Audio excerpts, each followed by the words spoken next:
الحمد لله رب العالمين، والصلاة والسلام على رسوله الكريم وعلى آله وصحبه أجمعين. أما بعد، السلام عليكم ورحمة الله وبركاته.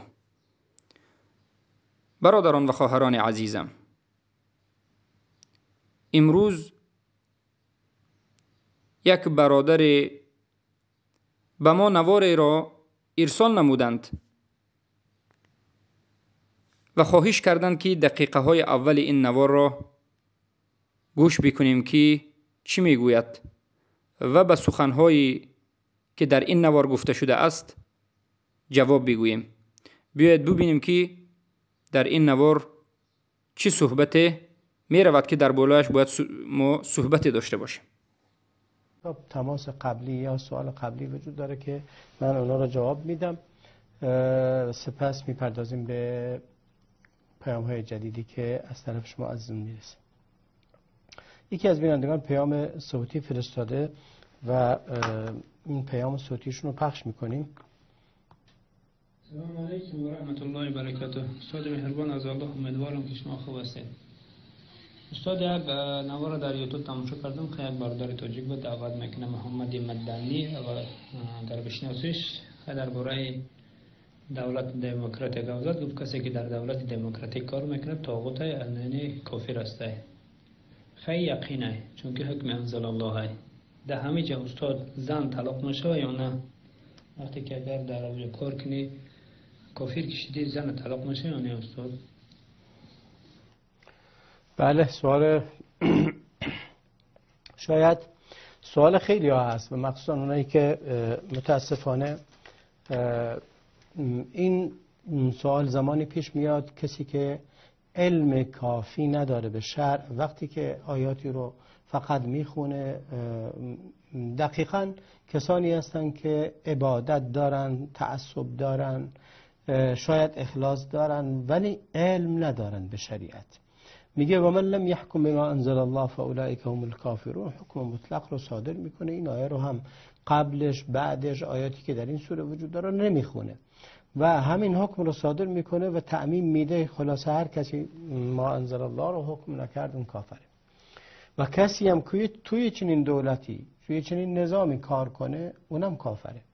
و چون اونم کافره، اینا حرف دیگران رو نقل میکنه ما، چون اونم کافره در نتیجه زنش هم طلاق، در نتیجه نمیدونم حتما فتوا میده که میخواد اموالش رو هم ببره بگه غنیمت، فتوا میده که همه چیز حلال میشه برای این شخص. این حرف بسیار بسیار بسیار غلط و خطرناک. کسی که اولا دولت هایی که امروز حاکم هستن بر تمام دنیا بدون استثناء دولت اسلامی وجود نداره. به تعبیری که ایشون میخواد پیدا کنه دولتی که بر اساس قرآن و سنت حکم کنه و همه مسائلش، همه اون چیزی که وجود داره حکم بما انزل الله باشد. بله، کشورهایی هستن که قانونشون مصدرش تشریعشون مصدر شریعت رو اصل دونستن و دین کشورشون گفتن دین ما اسلامه، ولی عملا چیز دیگری حکم میشه و این به اون معنی نیست که کسانی که در اینجا هستن کافرن. این نظام حکم رو که چگونه انتخاب کنی خداوند به انسان واگذار کرده. میمارد این که آنچه را که خداوند فرموده است آیا بر ضد اونها قرار میگیره یا بر ضد اونها قرار نمیگیره.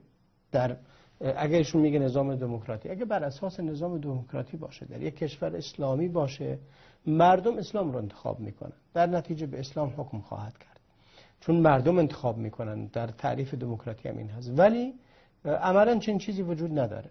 اما در کشوری هم که غیر مسلمان حکم میکنه، یک مسلمانی در اونجا کارمنده یا کار میکنه یا عضو پارلمانه یا هر کار دیگه میکنه، نه کافره و نه حکم کفر برش اطلاق میشه، بلکه مسلمان هستند با معصیت ها و گناهایی که دارند.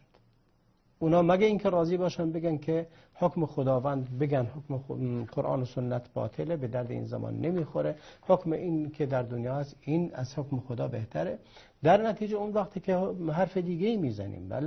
وگرنه الان اونایی که در کشورهایی که مسلمان هستن عمدتاً دارن حکومت میکنند چنین حرفی رو علنا اقلا نمیگن. یعنی گاهن هم میبینی نماز میخونن، میرن عبادات و شعائر هم انجام میدن ولی خب علنا کسی از اونها نمیشنوه که بر علیه اسلام صحبت بکنن و دین اسلام رو باطل بدونن یا حکم شریعت رو و حکم قرآن و سنت رو باطل بدونن، بلکه حرفای دیگری میزنن که ظاهرش رو حداقل رعایت کردن. ما به همون ظاهر اکتفا میکنیم. اینها که در حکومت‌های دموکراتیک کار میکنن، مسلمان هستن، اگر خودشون مسلمانن خب مسلمانن، به مجرد کار کردنشون، کارمند بودنشون و یا حتی عضو پارلمان بودنشون، عضو حکومت بودنشون، اینها رو از دین اسلام خارج نمیکنه، مگر اینکه علنا اعلام کنن یا خودشون بگن که ما این رو ترجیح میدیم. ولی اینکه بگه من این رو فرصتی میدونم، دارم اینجا خدمت میکنم به ملت، اینجا میتونم کار بکنم برای مردم، اگه من این کار رو نکنم دیگری کار میکنه، خوب کار نمیکنه، یا خودم رو شایسته میدونم که خدمت کنم به ملتم در این پستی که قرار دارم، این موضوع دیگه. ولی ایمانش به قرآن و به سنت و به بقیه مسائل دینی همچنان سر جا و پایبندش هست و باید انسان تلاش کنه که این تغییر رو ایجاد کنه. و امیدوارم که جواب رو گرفته باشید. زنش هم طلاق نیست به تبع صحبتی که کردیم. بارک الله فیکم. الان شما شنیدید که در این نوار چی صحبت می رود. البته این شبکه وصال حق است، وصال حقی که مسلمان های تاجیکستان و حتی بسیاری از اهل توحید احترام میکرد، دوستش میداشت و دعوت های اینها را یعنی به نهایت منتشر هم میکردند.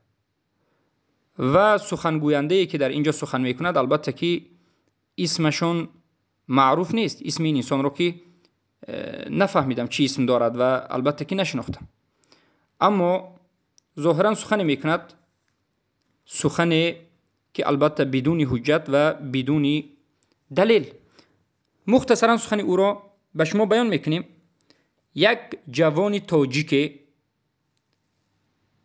به وصال حق تماس میگیرد، به واسطه واتساپ به او یک سؤال را ارسال می نماید و میگوید یک داعی طالب علم ابو محمد مدنی که در اونجا محمد مدنی میگوید وجود دارد که دموکراتیا را کفر میگوید و کسانی که در دموکراتیا کار میکنند کفر میگوید. چی میگوید؟ مختصری این فتوا دهنده در وصال حق و یک دعوتگری که در وصال حق می نشیند میگوید که این هیچ کفری نیست و این چه انسان را کافر گفته نمی شود و البته این سخنی به علمان و جاهلان و کسانی که آیت را دوام آیت، سیاق آیت را نمیفهمند، پیش از آیت را نمیفهمند، آیتی که سوره مائده 44 است پیش و عقب این آیت را نمیفهمند و البته این سخنی خطرناک است. حتی در دولتی که خودشون را مسلمان میگویند یا مسلمان نمیگویند فرق ندارد، در همه این جاها کار کردن، در پارلمان حاکم شدن و غیره شدن هیچ کفری نیست و این چنین انسانها را تکفیر کرده نمیشود. مختصری سخنی این کار کننده شبکه وصال حق امین است. مختصرا ما میگیم که خاب و خسر،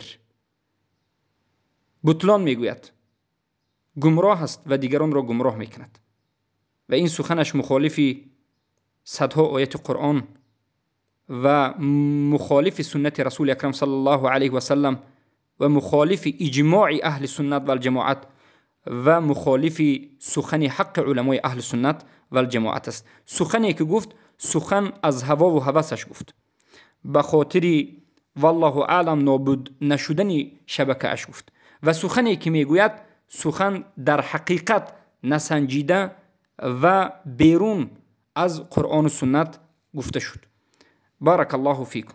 برای اثبات کردن این سخنها ما به شما اولا نصیحت میکنیم برادران و خواهران اهل توحید که و این چنین به همین انسانی که در این مسائل بی‌علمانه از دین الله سبحانه و تعالی و از نام الله و رسولش در یک مسئله که الله و رسولش حکم کرده است مخالف الله و رسولش حکم کرد نصیحت میکنیم و میگوییم که بیایید نظر بکنید به خود قرآن و به تفسیر قرآن و به پیش آیت و به عقب آیت، به سیاق آیتی که او میگوید. بهترین جایی که شما نظر میکنید سوره مائده از آیت 40 تا 50. حتی محمد امین شنقیطی رحمه الله علامه اهل سنت و الجماعت میگن تا 55 نظر بکنید. و این چنین سوره نساء آیت 59 تا 65 به تفسیر تبری نظر بکنید و به تفسیر محمد امین شنقیطی نظر بکنید. کتاب اضواء البیان. محمد امین شنقیطی در زیر این تفسیر چی گفتند؟ به تفسیری که احمد شاکر این آیات ها رو کردند و یک کتاب مخصوصی در مسئله حکم برآمده است نظر بکنید. به سخن دیگر از علمای اهل سنت و الجماعت در زیر این آیات نظر بکنید.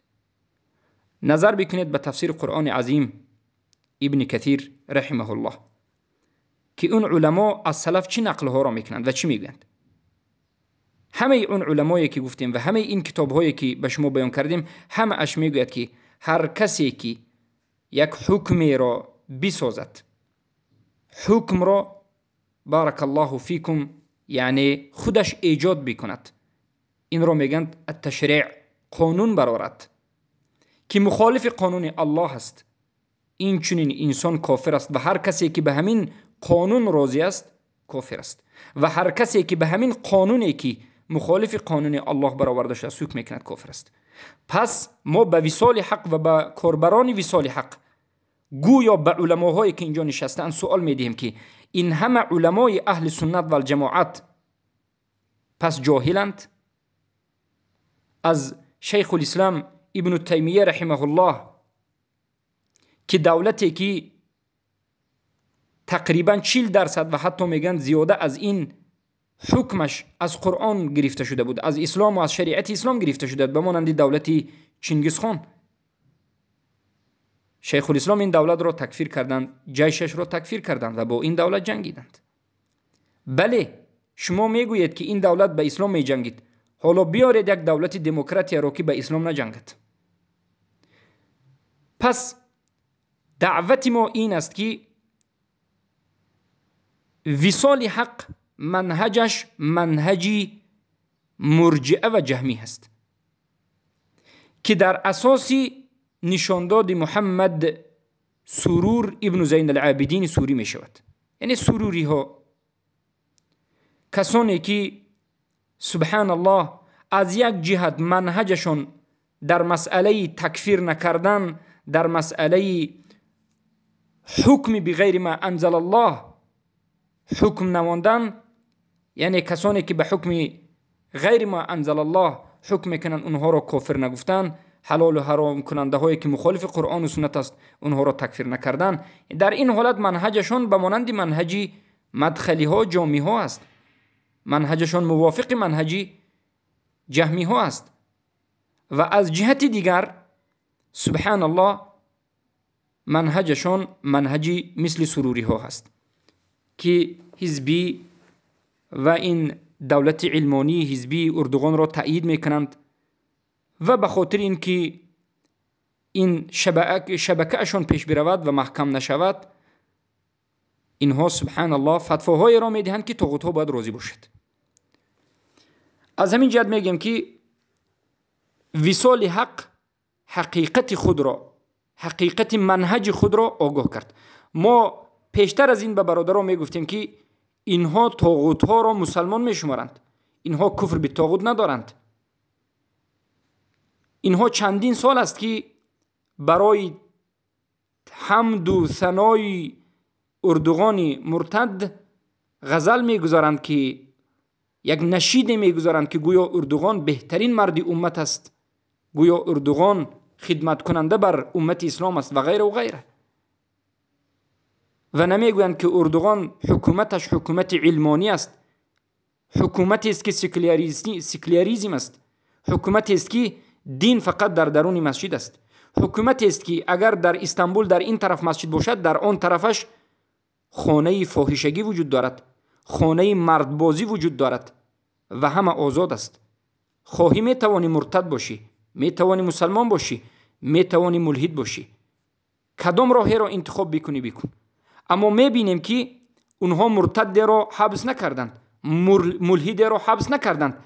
باز این حکومت علمانی معروف است که دشمن اهل توحید برد.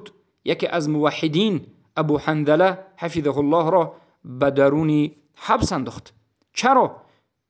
اینها میگند علمانی و بعد از این جنگشون آشکار به اهل توحید است، چخیلی که خودی این طاغوت اردوغان میگوید که جنگ ما با وهابی ها هست، یعنی با اهل توحید است. پس ما میگوییم که آیت های قرآن 100% بیان میکند که سخن شما ای جماعت وصال حق که باطل را وصال میکنید بیان میکند. الله سبحانه و تعالی در سوره نساء آیت 65 میگوید اعوذ بالله من الشیطان الرجیم فلا وربك لا يؤمنون حتى يحكموك فيما شجر بينهم ثم لا يجدوا في انفسهم حرجا مما قضيت ويسلموا تسلیما. الله سبحانه و تعالی قسم میخورد و میگوید قسم بر ربت ای محمد که مؤمن نیستند، یعنی در اینجا نفی اصل ایمان میکند، یعنی کافرند همون کسانی که به حکم تو حکم نمیکنند، یعنی کافر هستند تا همون زمانی که حکم بکنند به حکم تو به آن مشاجره و مشکلی و نقاشی که در بینشون شده است. یعنی تا همون زمانی که نقاشی که در بین انسان ها می شود حل و فصلش به حکم الله و رسولش نشود، این چنین مسلمان ها، این چنین انسان هایی که دعوا از مسلمانی میکنند مسلمان نیستند، اینها اصل ایمان را ندارند، نفی اصل ایمان کرده شده است. پس در زیر این آیت نظر بکنید، سخن محمد امین شنقیطی را که رحمه الله میگوید بدترین حکم این میگد حکم دموکراتی هست، حکم قانون افرنجی هست که اصل این دموکراتی از افرنج است، یعنی فرانسه برآمده است که امروز مردم میروند نقاش های خود، بحث و مناظره ها و مشکلی که در بین مردم میشود و مراجعت میکنند به همین حکم دموکراتی و بعد از حکم کردنش راضی میشوند، بدانند که حاکمان و کسانی که در اونجا طلب حکم میکنند مراجعت کنندگان به حکم غیر الله کافرند و هر کسی که بر کافر بودن اونها شک بکند، دیده و دانسته به جهل بر کافر بودن اونها شک کند، کافر است.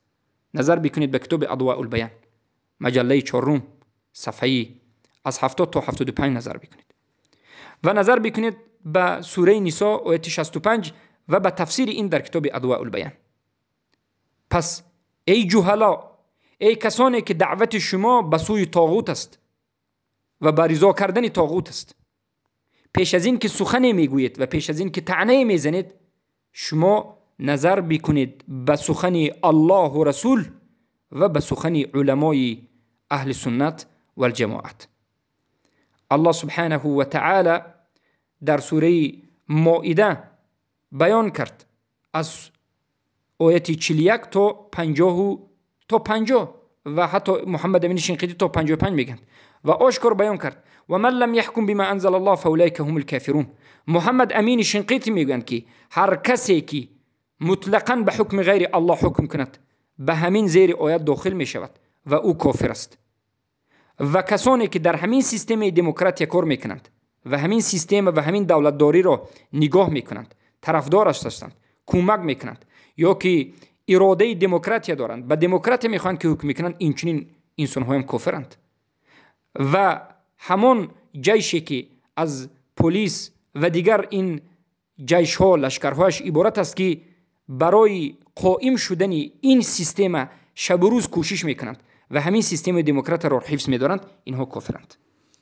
پس نظر بکنید به سخن محمد امین شنقیطی، به سخن محمد ابن عبداللطیف آل الشیخ استاد ابن باز و نظر بکنید به کتاب ابن باز رحمه الله که در مسئله حکم بغیر ما انزل الله، حکم یعنی قومی، حکم شیخایی که قوم ها خودشون حکم برند مخالف حکم الله، حکم قبیلگی، شیخ ابن باز آشکار میگه که حاکمی که به حکم غیر الله حکم کند، به حکم قبیله، به حکم وطنی، به حکم دموکراتی، این حکم کافر است.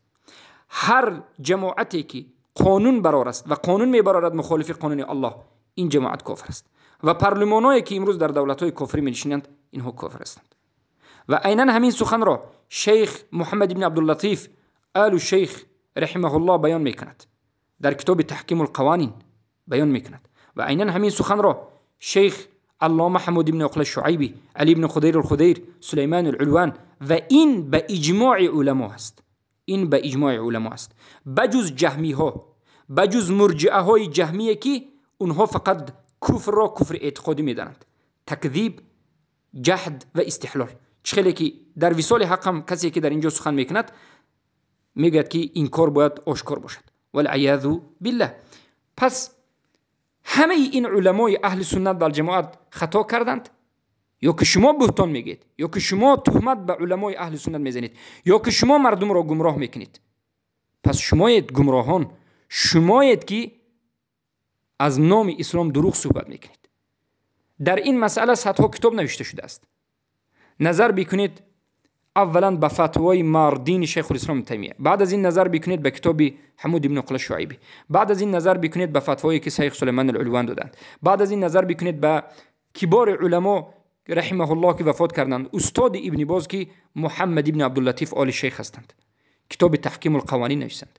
بعد از این نظر بکنید به کتاب ابن باز که در مسئله حکم غیر ما انزل الله نوشتند، حکم کردن به حکم قومی، ملتگرایی و به حکم غیر الله و رسولش. بعد از این نظر بکنید به کتاب یکی از علمای کبار اهل سنت در جماعت که در امروز در حبس طاغوت سعودی هست که این عبدالرحمن ابن حمود است که توحید الحکم کتاب نوشته است و در همونجا آشکار بیان کرده است که هر کسی که قانون میبرارد به اجماع علما به یگان اختلاف قانون برآورده، قانون برآورنده، این مشرع هست و این مشرک است و کافر است و مرتد است. چرا که خودش را به جای الله گذاشت، چرا که خودش را به جای ربوبیت گذاشت. قانون برار کی است؟ یگانه الله است. هر کسی که قانون میبرد که مخالف قانون الله است، والعیاذ بالله، این مرتد است و به اجماع علما است.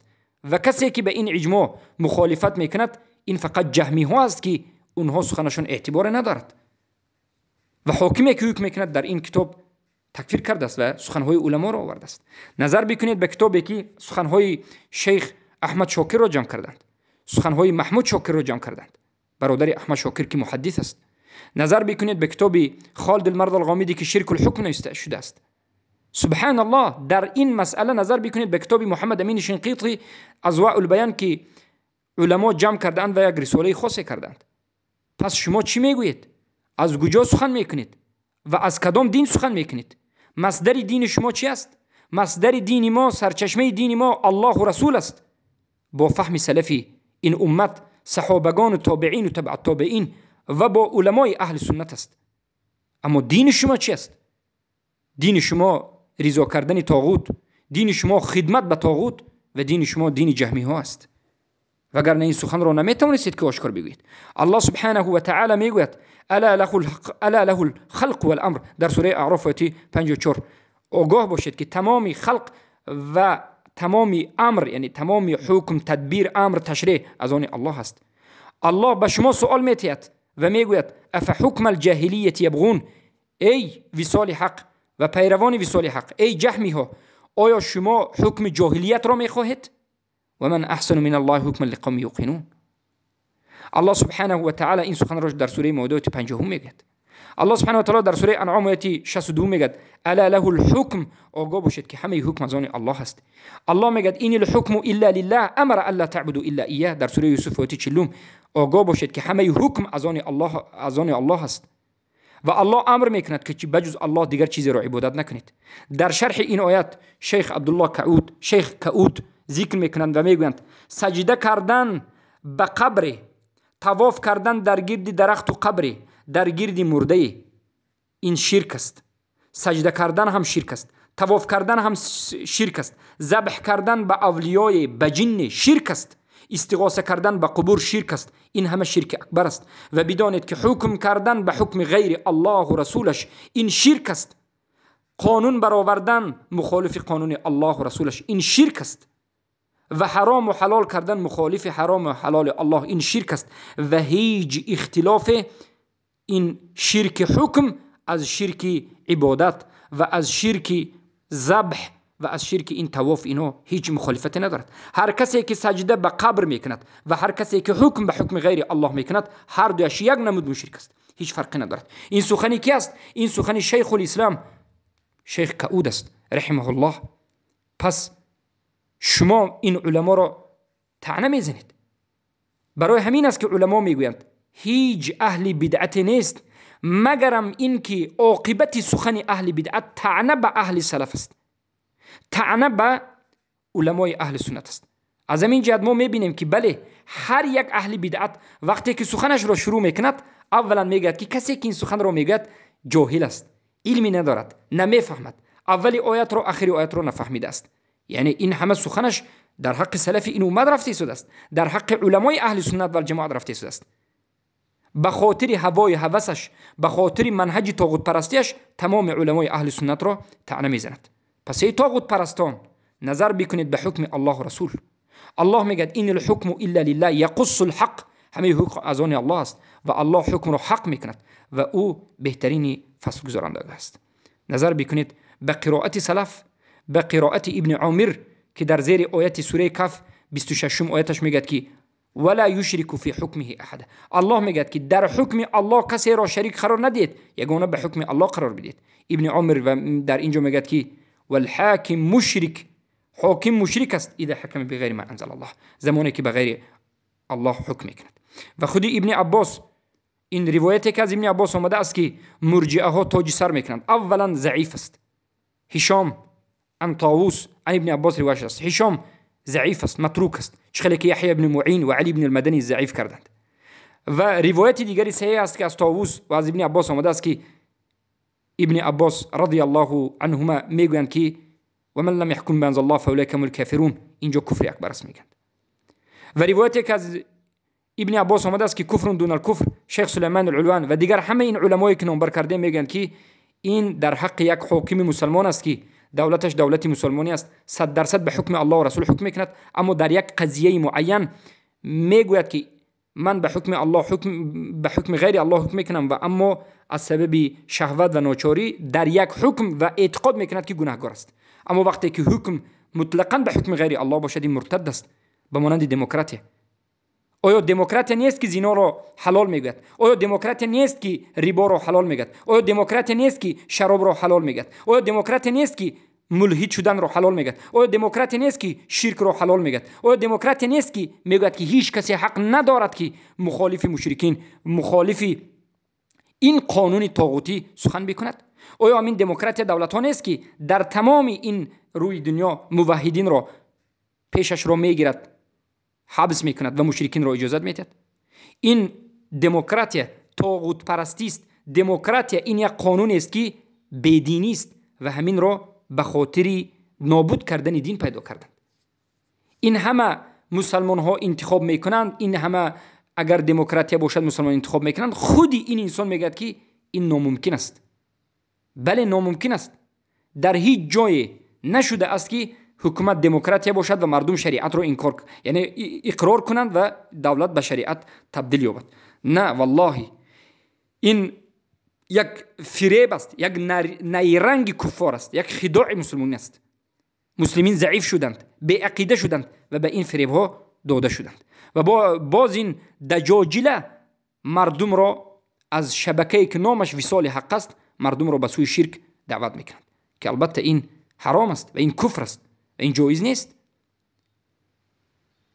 پس بدانید که معنای دموکراتی این است که حکم شعب به شعب، حکم کردن مردم به خودی مردم، یعنی مردم هر چیزی که میخواد همین را حکم کردن. البته در همه جا مرتدین وجود دارد، طاغوت پرستا وجود دارد. در همه جا میبینید که یک عده مسلمانند و عده دیگری از کفارند، مرتدین و منافقینند که اونها هم صدایشون را بلند میکنند و حکم غیر الله را میخواهند. از همین جهت است که سبحان الله لیواطه را اجازت گفتند، زنا را اجازت گفتند و صدها حرام الله را حلال گفتند که حق نداری که بگویی که این حرام است. وقتی که میگویی که زنا حرام است و مخالف زنا صحبت میکنی تو را حبس میکنند. چرا که تو مخالف سرقانون و مخالف قانونی کنیسوسی کفر صحبت کردی و صدها سبحان الله حلال الله را حرام کردند. پس توبه کنید و به سوی الله بازگردید. توبه کنید و به سوی الله بازگردید. و به علمای اهل سنت و جماعت حکم نکنید.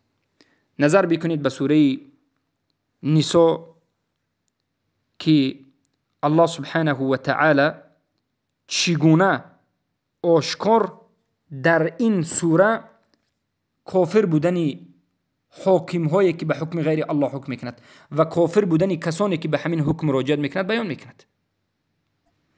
الله سبحانه و تعالی میگوید یا ایها الذين آمنوا اطیعوا الله و اطیعوا الرسول و اولی الامر منکم فإن تنازعتم في شيء فردوه إلى الله والرسول إن كنتم تؤمنون بالله واليوم الآخر ذلك خير وأحسن تأويله.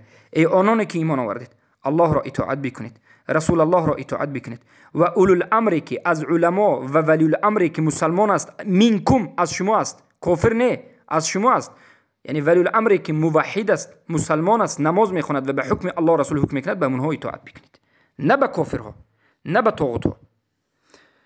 و در دوام آیات میگه که فإن تنازعتم في شيء فردوه إلى الله والرسول إن كنتم تؤمنون بالله واليوم الآخر. اگر شما مؤمن و مسلمان باشید و بر روز قیامت ایمان داشته باشید، در حالت تنازع، در حالت اختلاف، همین مسئله اختلاف شده رو به قرآن و سنت بازگردانید.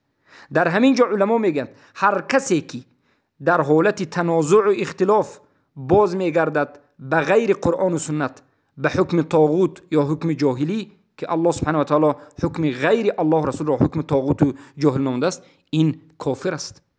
و هر کسی که به غیر حکم الله رسول حکم میکند او کافر است. پس ذلك خیر و احسن تأویل است میگه. یعنی وقتی که شما در حالتهای مناقشه، در حالتهای مشکلی، در حالتهای تنازع باز میگردید به حکم الله رسول، تحاکم به حکم الله رسول میکنید، در اینجا بدونید که این عمل شما خوب است. در دوام آیات الله میگه در سوره البته نساء آیت 59 رو به شما بیان کردیم. آیت 60 رو نظر میکنیم. الله میگه الم تر الى الذين يزعمون انهم امنوا بما انزل اليك وما انزل من قبلك يريدون ان يتحاكموا الى الطاغوت وقد امروا ان يكفروا به ويريد الشيطان ان يضلهم ضلالا بعيدا. الله از دروغ گفتن دروغگویان تعجب میکنه. در اینجا زعمه، کلمه زعمه استفاده شده است به دروغگویان، کسانی که بر دروغ دعوا میکنن، همون چیز رو ندارند اما میگن که داریم. اینها میگن که ما مسلمانیم اما الله میگه که اینها مسلمان نیستند، دروغ میگن، دروغگویانند. در دعوا که میکنند این دروغگویانند. الله میگه الم تر الی الذین یزعمون، دیدی کسانی رو که ندیدی کسانی رو که یزعمون دعوا میکنند که انهم آمنوا، آنها ایمان آوردند، یعنی یزعمون بر دروغ دعوا میکنند. آیا دیدی کسانی رو که بر دروغ دعوا میکنند که ما مسلمانیم و بعد از این چی میگن؟ ایمان آوردیم به آن چیزی که به توی محمد نازل شده است، یعنی به قرآن ایمان آوردیم و پیش از تو آمده کتاب‌هایی که بود به اونها هم ایمان آوردیم و بعد از این چیکار میکنند؟ یریدون ان یتحکموا للطاغوت، میخواهند که تحکم کنند به طاغوت، یعنی میخواهند که مراجعت بکنند به سودها، به محکمه های طاغوتی که به حکم غیر الله حکم میکنند. الله این چنین انسان ها را چی گفت؟ اینها مسلمان نیست، کافر است. و قد امروا ان یکفروا به، الله امر کرده بود که به حکم طاغوت کفر ورزید. کفر ورزیدن را علمای نجد بیان کردند که سخن علمای نجد، سخن علمای سلف و سخن علمای موحدین مخالف سخن وصال حق است که اینها گفتند کفر ورزیدن به طاغوت این است که شما اعتقاد کنید که همین حکمی که غیر حکم الله است طاغوت است، باطل است، به این مراجعت کردن کفر است. انسانی که میراد مراجعت میکرد کافر میشود غیر از در حالت اکراه. کسانی که قانون میبرارند مخالف قانون الله کافر هستند و مرتد و مشرک هستند. کسانی که یک حلال الله را حرام و یک حرام الله را حلال میگویند مرتد و کافرند و کسانی که به حکم غیر الله حکم میکنند مطلقاً اینها مرتد و مشرک و کافرند. و کفر تعیین و معین در اینجا هر یک آدم معین رو در این حالت تکفیر کرده میشد و این به اجماع علما است. سبحان الله. پس نظر بکنید که الله مراجعت کننده به حکمهای طاغوتی را تکفیر کرده است، چی برسد به حاکمش. چه خیلی که این سخن رو احمد شاکر میگن، چه خیلی که این سخن رو محمد امین شنقیطی میگن و چه خیلی که این سخن رو محمد ابن ابراهیم و دیگر از علمای اهل سنت و جماعت میگن. پس مختصری سخن ما این است که این وصال حق در مسائل مشرک را مشرک گفتن البته مذهبش مذهب جهمی است، یعنی بگویم به مشرک عذر میدهد مشرک را مشرک نمیگد، بلکه میگد هر کسی که به شرک اکبر واقع شد او عذر به جهل دارد، که البته به شما معلوم است که این سخنش سخن جهمی ها است، سخن باطل است و به اجماع علما این سخن باطل است. و بعد از این مشکلی دوم تکفیر عین وجود ندارد، وجود دارد هم در بعضی مسائل و در جایی که باید کنند ندارند. و مشکلی سخت اینها این است که سبحان الله حاکم هایی که به حکم غیر الله مطلقاً حکم میکند، به مانند دموکراسی علمانی، اینها را تکفیر نمیکند، اینها را کفر نمیشمارد، مشرک نمیشمارد. یک کفر دیگری که معروف است به اجماع علما، این ثابت شده است که این کفر است و هر کسی که به همین کفر واقع میشد کافر است به تعیین، به مانند تشریع قانون برآوردن مخالف قانون الله. سومین کفری که اینا تکفیر نمیکرد این حلال کردن و حرام کردنی که مخالف شریعت الله باشد. پس این مسائل از اصل دین است، از لا اله الا الله محمد رسول الله است، از رکن لا اله الا الله کلمه التوحید است، از کفر بالطاغوت است. کفر بالطاغوت ان همین است و کفر بالطاغوت معروف است که به تکفیر طاغوتین به وجود نمیآید. و این مذهب علمای موحدین و مذهب علمای نجد و مذهب علمای اهل سنت و الجماعت است. پس این مختصرا سخن ما بود. هر کسی که میخواهد که در این مسئله حکم بغیر ما انزل الله، در مسئله شرک التشریع، در مسئله دموکراسی، در مسئله همچون یعنی به پارلمان داخل شدن، در مسئله حلال کردن مخالف حرام کرده های الله را یا حرام کردن حلال های الله را بفهمد، داخل شود به گروه تلگرام ما که در تلگرام وجود دارد، کشف شبهات اهل بدعت، که در این مسائل